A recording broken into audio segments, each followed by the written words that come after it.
जब हम किसी भी प्रोग्रामिंग लैंग्वेज को सीखना स्टार्ट करते हैं तो उसमें एक टॉपिक आता है सिंटैक्स का। ये सिंटैक्स क्या होता है और डिफरेंट प्रोग्रामिंग लैंग्वेजेस के अंदर ये सिंटैक्स कैसा दिखता है, इस वीडियो के थ्रू हम लोग समझने की कोशिश करते हैं।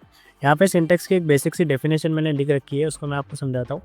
सिंटैक्स किसी भी प्रोग्रामिंग लैंग्वेज या मार्कअप लैंग्वेज का सेट ऑफ रूल्स होता है जो डिफाइन करता है कि कोड का स्ट्रक्चर कैसा होगा। अगर सिंटैक्स का सही तरीके से पालन ना किया जाए तो एरर आएंगे और प्रोग्राम एग्जीक्यूट नहीं होगा। सिंपल इजी तरीके से बताता हूँ मैं आपको कि सिंटैक्स क्या होता है किसी भी प्रोग्रामिंग लैंग्वेज के अंदर, मतलब हर प्रोग्रामिंग लैंग्वेज के अंदर या फिर मार्कअप लैंग्वेजेस के अंदर एक रूल होता है, मतलब सेट ऑफ रूल्स होते हैं, कुछ नियम होते हैं, उनको हमको फॉलो करना ही पड़ेगा और उनके थ्रू ही डिफाइन होता है कि आपका कोड का स्ट्रक्चर कैसा होगा। ऑल्सो हम अगर उन सिंटैक्स को फॉलो नहीं करते हैं, यहाँ पे लिखा हुआ है अगर सिंटैक्स का सही तरीके से पालन नहीं किया जाए तो एरर आएंगे और प्रोग्राम एग्जीक्यूट नहीं होगा, मतलब जो भी हमने कोड लिखा हुआ है वो प्रॉपर रन नहीं होगा और आपको एरर आएंगे ही आएंगे क्योंकि हमने जो रूल्स हैं उनको फॉलो नहीं किया हुआ है। ठीक है, अब नीचे कुछ एग्जांपल्स मैंने यहाँ पे दिखा रखे हैं, example of syntax in different programming languages. तो यहाँ पे सबसे पहला एग्जांपल है पीएचपी का। पीएचपी में सिंटैक्स कुछ इस टाइप्स का होता है, जैसे मुझे कुछ आउटपुट चाहिए तो मैं इको फंक्शन का यूज़ करूँगा और यहाँ पे हेलो वर्ल्ड स्ट्रिंग मैंने आउटपुट में दिखाई हुई है। तो आउटपुट मेरे स्क्रीन पर इस टाइप से आएगा।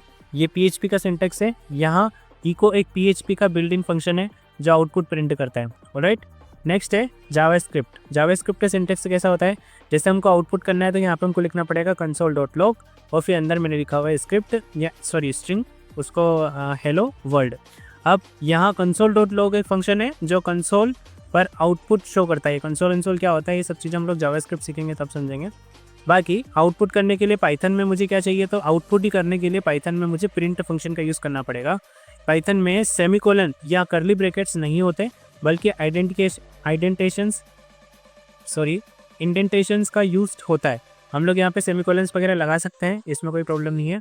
लेकिन जो दूसरी प्रोग्रामिंग लैंग्वेजेस है, जावास्क्रिप्ट में भी इतना कंपलसरी नहीं है, आप नहीं लगाओगे तो भी कोई इशू नहीं है। पाइथन में भी नहीं लगाओगे तो भी कोई प्रॉब्लम नहीं है। लेकिन कुछ लैंग्वेजेस होती है जैसे कि पीएचपी है, यहाँ पे देखो ये रूल होता है, आपको सेमीकोलन लगाना ही पड़ेगा, कंपलसरी है। ये सेमीकोलन नहीं लगाओगे तो एरर आएंगे और आपका जो प्रोग्राम है एग्जीक्यूट नहीं होगा। यहाँ पे देखो HTML का सिंटैक्स है, HTML का ये सिंटैक्स है।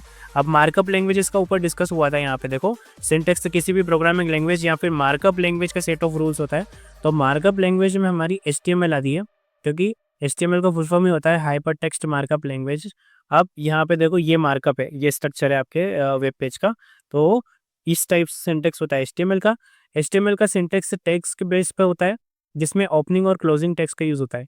ये जो टैग दिख रहे हैं, बॉडी ओपन और body close, head open head close, title open title close, तो ये टैग ओपन और क्लोज हो रहा है, इसके बेस पर यहाँ पे जो HTML का सिंटैक्स दिखता है। सिंटैक्स एरर क्या होते हैं, अगर सिंटैक्स सही नहीं लिखा गया है तो प्रोग्राम एग्जीक्यूट नहीं होगा।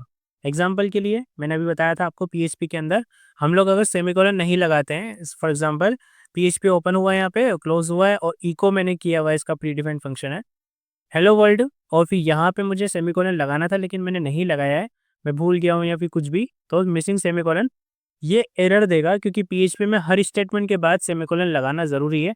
स्टेटमेंट, ये एक स्टेटमेंट है, ठीक है। तो हर एक स्टेटमेंट के बाद आपको पीएचपी में सेमीकोलन लगाना पड़ेगा।